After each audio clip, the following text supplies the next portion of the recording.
So dako na po tayo sa atin pong topic for tonight. Ano po? Ito po ang dakilang tagubilin. Sa iba po ang sabi nila dakilang atas. O sa wikang English po ay the Great Commission. So ano ba ang mga layunin po ng ating pag-aaralan ngayong gabi? Ang una po, unawain ang dakilang tagubilin. Ang ikalawa, tanggapin ang hamon na sumasampalataya o na sumampalataya sa kapangyarihan ng Diyos at sa kanyang pangako na sasamahan lagi ang mga humahayo at gumagawa ng mga disipulo. At ikatlo, isulat ang mga paraan para maging saksi ni Kristo. Bago po umakyat sa langit si Jesus, tinipon niya po ang kanyang mga alagad at inutusan sila na humayo at gawing mga alagad ang lahat po ng bansa. Ang natatanging utos po na ito ay kilala sa tawag po na dakilang tagubilin o the Great Commission. Nasasakop po nito ang lahat ng mga disipulo at inaasahan na kanila pong ipapangaral ang mabuting balita sa lahat ng bansa. Habang ang mga disipulo ay humahayo at gumagawa ng iba pang mga disipulo, kanilang babautismuhan ng mga tao at tuturuan sila na sundin ang lahat ng utos ni Kristo. Ang pag-unawa po sa dakilang tagubilin ay napakahalaga sa pagbabahagi po ng mabuting balita ni Kristo. So ayan yung pong basahin ko sa inyo ang nakasulat po sa aklat ng Mateo, kabanatang 28, talatang 18 hanggang 20. Pakinggan niyo pong mabuti. Lumapit sa kanila si Jesus at sinabi, "Ibinigay sa akin ang lahat ng kapangyarihan sa langit at sa lupa. Kaya puntahan niyo ang lahat ng mga lahi at gawin silang mga tagasunod ko. Bautismuhan niyo sila sa pangalan ng Ama at ng Anak at ng Banal na Espiritu. Turuan niyo silang sumunod sa lahat ng iniutos ko sa inyo. At tandaan niyo, lagi niyo akong kasama hanggang sa katapusan ng mundo." So narito po ang ilang katanungan mula po sa ating binasang mga talata. Ano po? Ang mga ito ay ano ang ibinigay kay Jesus? So mababasa nga po natin na lahat ng kapangyarihan sa langit at sa lupa.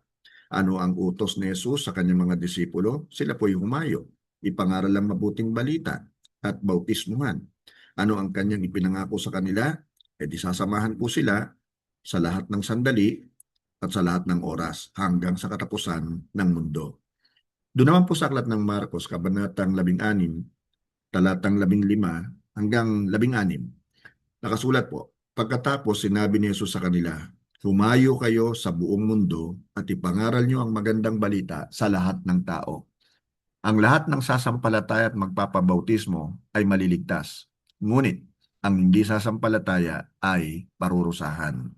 So ang question, saan mangangaral ang mga alagad ng mabuting balita? Maliwanag po ang sinabi ni Jesus, sa buong mundo.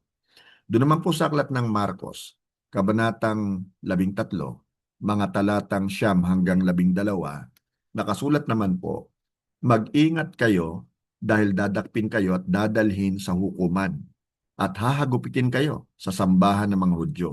Iimbestigahan kayo sa harap ng mga gobernador at mga hari dahil sa pagsunod nyo sa akin. Magiging pagkakataon nyo ito upang magpatotoo sa kanila tungkol sa akin. Dapat munang may pangaral ang magandang balita sa lahat ng bansa bago dumating ang katapusan. Kapag dinakip kayo at iniharap sa hukuman, huwag kayong mag-alala kung ano ang sasabihin nyo.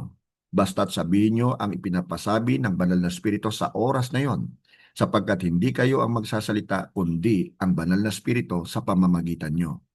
Sa panahong yon, may mga taong ipagkakanulo ang kanilang kapatid para patayin. Ganon din ang mga ama sa kanilang mga anak at ang mga anak sa kanilang mga magulang. Tanong, ano ang mangyayari sa mga disipulo dahil kay Jesus? Paano sasagot ang mga disipulo kapag sila ay nilitis? Doon naman po sa aklat ng Marcos, kabanatang 8, mga talatang 35 hanggang 38, nakasulat naman, sapagkat ang taong naghahangad magligtas ng kanyang buhay ay mawawalan nito. Ngunit ang taong nagnanais mag-alay ng kanyang buhay alang-alang sa akin at sa magandang balita ay magkakaroon ng buhay na walang hanggan. Ano bang mapapala ng isang tao kung mapasa kanya man ang lahat ng bagay sa mundo, pero mapapahamak naman ang kaluluwa niya? Dapat o may maibabayad ba siya para mabawi niya ang kanyang buhay? At sa talatang 38, Kung ako at ang mga aral ko ay ikakahiya ni numan sa panahong ito, na ang mga tao'y makasalanan at hindi tapat sa Diyos, ikakahiya ko rin siya kapag ako na anak ng tao ay pumarito na taglay ang kapangyarihan ng aking Ama at kasama ang mga banal na anghel.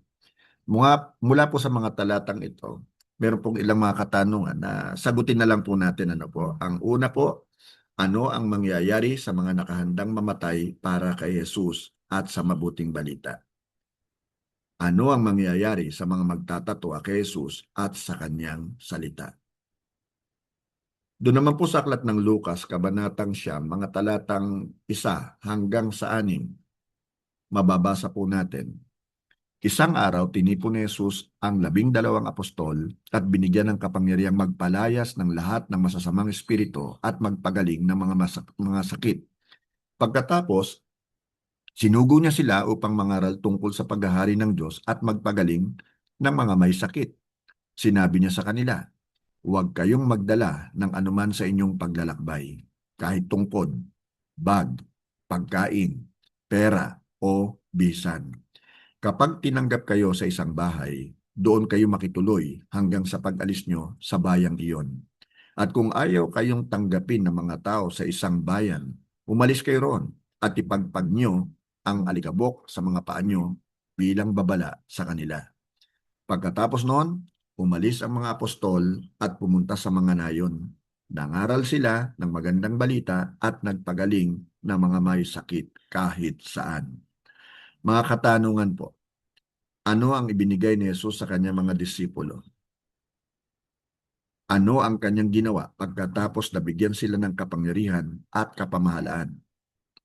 Ano ang kanyang tagubilin sa kanila? Paano sila tumugon sa gawain ito? Kapatid, kung ikaw ay isinusugo, ikaw ay pinapahayo. Kung gayon, ang dakilang tagubilin, yung Great Commission, ay isang utos upang humayo ang mga disipulo sa buong sanlibutan bilang mga saksi ni Jesus. Batid po ni Jesus ang lawak ng responsibilities ng pangangaral, kaya kanya pong isinugo ang lahat ng kanyang mga alagad na humayo at gumawa pa ng mga disipulo. So kung ikaw ay tunay na disipulo ni Kristo, ikaw ay isinusugo upang gumawa ng mga disipulo sa buong sanlibutan. Bago inutusan ni Jesus ang kanyang mga disipulo na humayo at gumawa ng iba pang mga disipulo, sinabi niya na ang lahat ng kapangyarihan ay ibinigay na sa kanya. Kaya't ang bawat isa na humahayo at gumagawa ng mga disipulo sa pangalan ni Jesus ay dapat magtiwala sa kapangyarihan at kapamahalaan ni Kristo. Ikaw ay dapat maniwala na sa tuwing iyong ibinabahagi ang mabuting balita, ito ay iyong ginagawa sa kapangyarihan ni Kristo.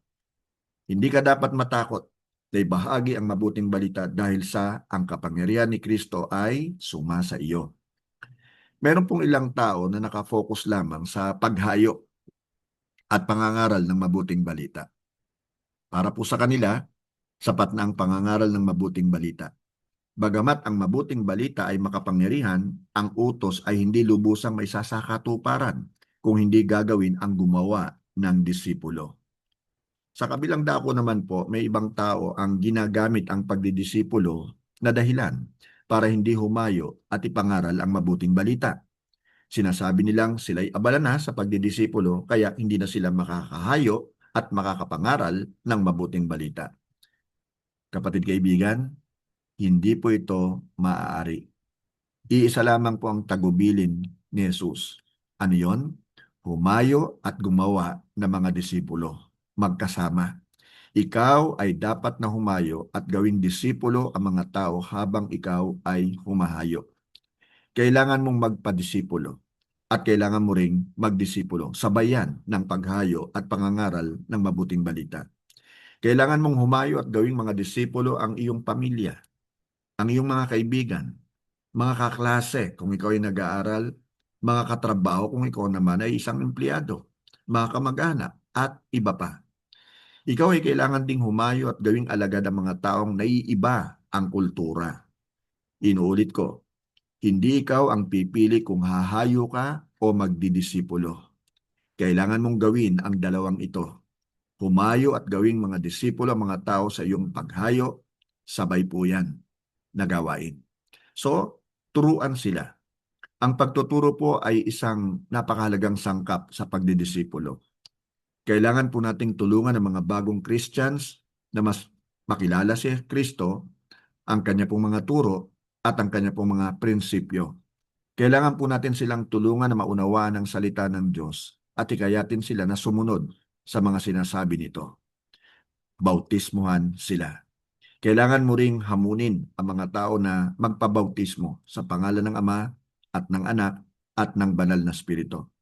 Bagaman ang bautismo po ay hindi nakakadagdag sa kaligtasan ng tao, ang bawat isa na nagsasabi na sumasampalataya siya kay Kristo ay maaring magpahayag sa madla o sa publiko na siya ay tumatalikod na sa pamumuhay ng kasalanan at sumusunod na kay Kristo ng buong puso. Sa tuwing mayroong mabigat na ipinapagawa po ang Diyos sa kanyang mga alagad, kanya rin po silang pinalalakas sa pamamagitan po ng kanyang mga pangako at ng kanya pong pagsama. So sa iyong paghayo at paggawa ng mga disipulo mula sa lahat ng bansa, maaasahan mo na hindi ka iiwan o pababayaan ni Jesus. Alam ni Jesus na hindi mo kakayanin gawin ang ganito kalaking utos na mag-isa. Kaya't siya'y nangangakong palagi kanyang sasamahan. Sa iyong paghayo at pagdidisipulo, alalahanin mo na si Kristo ay kasama mo at ang kanyang espiritu ay magbibigay sa iyo ng kapangyarihan. Kaya huwag kang matakot, huwag kang mangamba, huwag kang mahiya, sumunod ka lang, surrender ka lang kapatid. Ang bawat mananampalataya ay sinugo upang abutin ang ibang tao. Makakaasa ka na ang Holy Spirit ay magbibigay sa iyo ng power para ipahayag ang mabuting balita ni Kristo. Kapag iyong ipinangaral ang mabuting balita, simula sa mga taong nasa paligid mo, iyong mararanasan ang power ng Holy Spirit. Bibigyan kanya ng kapangyarihan upang ibahagi ang pag-ibig ni Kristo. So tanggapin mo ang gawaing ikaw ay isang missionary ng Diyos. Ang mga mananampalataya ay humahayo at gumagawa ng mga disipulo ay binigyan ng katiyakan na pagkakalooban sila ng dakilang kapangyarihan ng Diyos. Sa dahilang ang idea pong ito ay nagbubuhat sa Diyos, tinitiyak rin naman niya na ang kanya pong kapangyarihan ay sasama sa bawat isang sumusunod. Kapag ikaw ay humahayo at nagdidisipulo ng may pananampalataya, ikaw mismo ang makakasaksi sa kapangyarihan ng Diyos na baguhin ang buhay ng mga tao. Ang pagsunod sa Great Commission o dakilang tagubilin ay magiging madali kapag natutuhan mong sundin ang Great Commandment. Dahil natutunan mo na ibigin ang Diyos ng buong mong puso, buong isip, buong kaluluwa, buong lakas, ikaw ay hindi na mahihirapan agad na makasunod sa dakilang tagubilin. Ang iyong pag-ibig sa Diyos ang siyang pinakamalaking motivation sa pagsunod sa Kanya at ito'y lilikha sa iyo ng matinding pag-ibig sa mga naliligaw. So narito po ang ilang mga praktikal na hakbang. Ang una, tuparin ang dakilang tagubilin habang sinusunod mo ang dakilang kautusan. Dakilang tagubilin, the Great Commission, dakilang kautusan, the Great Commandment. Sinasabi ng Diyos sa dakilang kautusan na ibigin mo ang Diyos ng buong puso, kagaya ng sinabi ko kanina, buong isip, buong kaluluwa, buong lakas. Dapat mong sundin ang dakilang tagubilin bilang katunayan ng iyong pag-ibig at pagsunod sa Diyos. Gayun din naman, hindi mo masasabi na natupad mo na ang dakilang kautusan kung nakaligtaan mo naman ang dakilang tagubilin. So it goes hand in hand. Sumampalataya ka na ikaw ay bibigyan ng Diyos ng kapangyarihan. Magtiwala ka sa Kanya. Hindi ka naman niya binubudol eh. Di ba? Hindi naman niya tayo ginugood time eh. Seryoso ang Diyos. So sa maraming pagkakataon, hindi mo talaga alam ang sasabihin o kung paano magpapasimula ng pakikipag-usap na magdadala sa iyo sa pagpapayag ng mabuting balita. Lagi kang manalangin sa Diyos at sumampalataya na ikaw ay kanyang bibigyan ng tamang salita na sasabihin. Sumampalataya ka na ang Diyos ay sasama sa iyo. Huwag mong kalimutan na lagi mong kasama ang Diyos. Hindi ka dapat matakot kahit napintasan ka pa ng mga tao sa iyong pananampalataya. Dapat kang maniwala na ang Diyos ay lagi mong kasama. Siya ang nangako, hindi kita iwanan, hindi kita pababayaan. Kaya ang paghayo at paggawa ng disipulo ay huwag mong gawin na isang option. Ito po ay mandate mula sa ating Panginoon. Nawa nga po tayo po ay may natutunan sa atin pong maikling pag-aaral. Ano po? Tayo po ay mag-pray ng